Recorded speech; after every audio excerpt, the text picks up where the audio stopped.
బండి సంజయ్ కొడుకుని అరెస్ట్ చేస్తామని చెప్పారు. ఇప్పటికే 5 రోజులైంది. 8వ తారీఖు ఎఫ్ఐఆర్ బుక్ అయింది. 8వ తారీఖు ఎఫ్ఐఆర్ అయితే 10వ తారీఖు ఆయన ప్రధానమంత్రి సమక్షంలో, రాష్ట్ర ముఖ్యమంత్రి సమక్షంలో అరెస్ట్ అవుతాడు. ఈ పేట్ బషీర్బాద్ పోలీసులు 8వ తారీఖు ఎఫ్ఐఆర్ చేసినప్పుడు అరెస్ట్ చేయవలసినటువంటి బాధ్యత ఉంది. ఇమీడియట్గా ఈ పేట్ బషీర్బాగ్ పోలీసులు కనుక ఎఫ్ఐఆర్ అయింది కాబట్టి బండి భగీరథ్కి కాల్ చేసి పిలిచి ఉంటే అతను 10వ తారీఖు అంత ఘనంగా అట్టహాసంగా అక్కడ హాజరయ్యేవాడా? తండ్రి సమక్షంలో, ప్రధానమంత్రి సమక్షంలో, ముఖ్యమంత్రి సమక్షంలో అనేది మేము నిలదీస్తున్నాం. ఈరోజు బండి సంజయ్ కుమారుడు కేంద్ర హోంశాఖ సహాయ మంత్రిగా ఉన్నటువంటి బండి సంజయ్ కుమారుడు బండి భగీరథ్ మీద ఇక్కడ పోక్సో చట్టం 8వ తారీఖునే చట్టం కింద ఎఫ్ఐఆర్ నమోదైంది. 8వ తారీఖుని అక్కడ కౌంటర్ హనీ ట్రాప్ కింద, హనీ ట్రాప్ పేరుతో చేశారు. ఎక్కడా కూడా హనీ ట్రాప్ పేరుతో ఒక మైనర్ బాలిక మీద కేసు నమోదు చేసినట్టుగా భారతదేశంలో చరిత్ర లేదు. ఒక కేంద్ర హోంశాఖ సహాయ మంత్రిగా ఉండి ఆయన ఉల్లంఘనలకు పాల్పడి చట్టాలను ఉల్లంఘించి వాళ్ళ ఇష్టానుసారం రూల్స్ రెగ్యులేషన్స్ మార్చుకుని హనీ ట్రాప్ కేసు ఒక మైనర్ బాలిక మీద నమోదు చేయడాన్ని మేము తీవ్రంగా వ్యతిరేకిస్తున్నాం. అదే సమయంలో ఈరోజు ప్రధానమంత్రి ఎఫ్ఐఆర్ అయిన వ్యక్తి ప్రధానమంత్రి మీటింగ్కి ఎట్లా హాజరయ్యాడు? ఈయన లాపతా అయితే, ఈయన అబ్స్కాండింగ్ అయితే, ఈయన ఎవరికి కనపడకుండా ఉంటే ప్రధానమంత్రి మీటింగ్లో అందరి సమక్షంలో, మీడియా, పోలీస్ అధికారుల సమక్షంలో ఉన్నాడు కదా, ఆ రోజే మీరు ఎందుకు అతన్ని అరెస్ట్ చేయలేదని మేము ప్రశ్నిస్తున్నాం. అట్లాగే ఇవాళ బండి సంజయ్ కుమారుని రక్షించడానికి పూనుకున్న పోలీసు వ్యవస్థ, ఈ రాష్ట్ర పోలీసు యంత్రాంగం దీనికి జవాబుదారీ వహించాల. మైనర్ బాలిక మీద బ్లేమ్ గేమ్ ఆడుతూ ఆ కుటుంబానికి రక్షణ లేకుండా చేసి ఆ కుటుంబాన్ని భయభ్రాంతులకు గురి చేస్తూ ఈ నెల 21న ఒక మీడియా ప్రతినిధి సంగప్ప మీడియేషన్కి వెళ్ళాడు. ఆ తర్వాత బండి సంజయ్ గారు సాక్షాత్తు చర్చలకు వెళ్ళారు. ఇన్ని చర్చలు జరిపినాక బెదిరించి మీ అమ్మాయి మా అబ్బాయితోటే తిరిగిందని ఏంటి నమ్మకం అని ఒక కేంద్ర సహాయ మంత్రి మాట్లాడితే ఒక సామాన్యులకి న్యాయం ఎక్కడి నుంచి జరుగుతుంది? ఇవాళ ఒక మైనర్ బాలికకి పోక్సో చట్టం ఎట్లా అమలు చేయాలో పోలీసులకు తెలియదా? పోక్సో చట్టం కింద నేరస్తుల్ని ఇమీడియట్గా అరెస్ట్ చేసి రిమాండ్కి పంపించాలని తెలియదా? అసలు ఈ పోలీసు శాఖ 10వ తారీఖు మీటింగ్లో కనపడిన వ్యక్తిని అరెస్ట్ చేతకాక కనిపించడం లేదు. ఫోన్ స్విచ్ ఆఫ్ ఉన్నది. నోటీస్ ఇచ్చాము, సిట్టును వేసాము అని మాట్లాడాను. సిగ్గుచేటు. సిట్టును ఎందుకు వేస్తారండి? పేట్ బషీర్బాగ్ పోలీసులు ఎప్పుడు పోక్సో చట్టం అమలు చేయలేదా? ఇంతవరకు పోక్సో చట్టం ఈ పోలీస్ స్టేషన్లో, ఈ పరిధిలో నమోదు కాలేదా? ఎప్పుడు పోక్సో చట్టం నమోదైతే ఎట్లా చేస్తారో అట్లా చేయవలసింది. సిట్టు పేరుతో కాలయాపన చేసి ఎందుకు అరెస్ట్ చేయలేదు అంటే సిట్టు వేశాము అని చెప్పడం అనేది కూడా సరైనది కాదు. ఇవాళ ఇది మానవ హక్కుల ఉల్లంఘన, మహిళల హక్కుల ఉల్లంఘన, మైనారిటీ బాలిక మీద చేసిన దాడిగా మేము తీవ్రంగా నిరసన వ్యక్తం చేస్తున్నాం.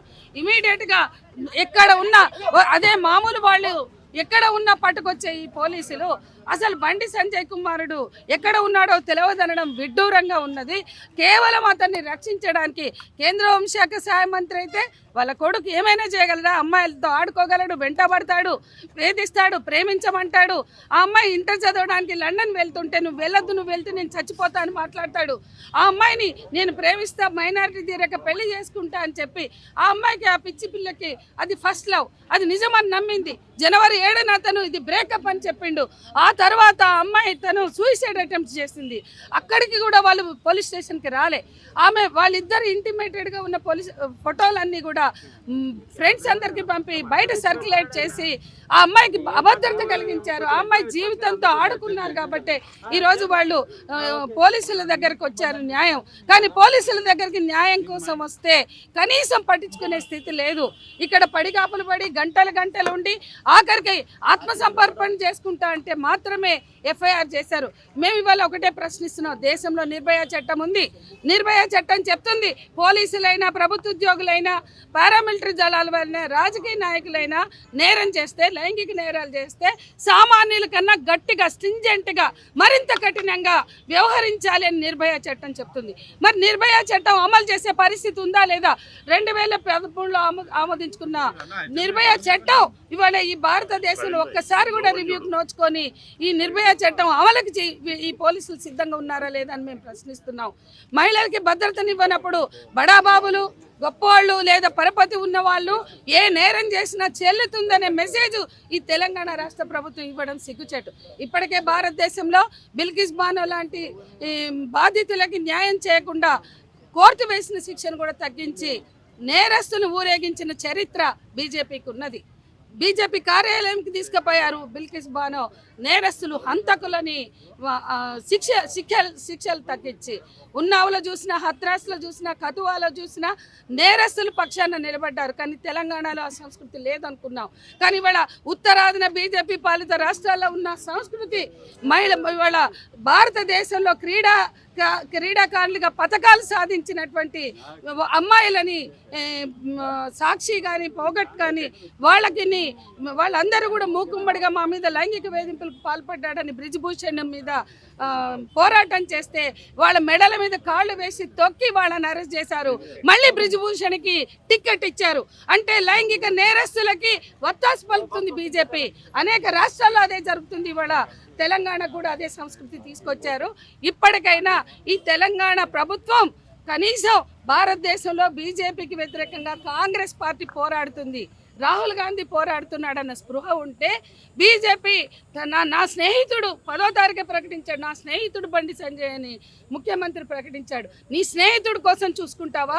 లేదా వాళ్ళ కనుసన్నల్లో బీజేపీ కనుసన్నల్లో రేవంత్ రెడ్డి మాత్రమే కాంగ్రెస్ పార్టీ పోరాడుతుంటే రాష్ట్రంలో వాళ్ళ కనుసన్నల్లో మెలుగుతుంది అని ప్రూవ్ చేసుకోవడానికి మాత్రమే మీరు ఈ రకంగా వ్యవహరిస్తున్నారా? లేకపోతే చట్టాన్ని ఎందుకు అమలు చేయరు? చట్టాన్ని గౌరవించవలసిన బాధ్యత లేదా?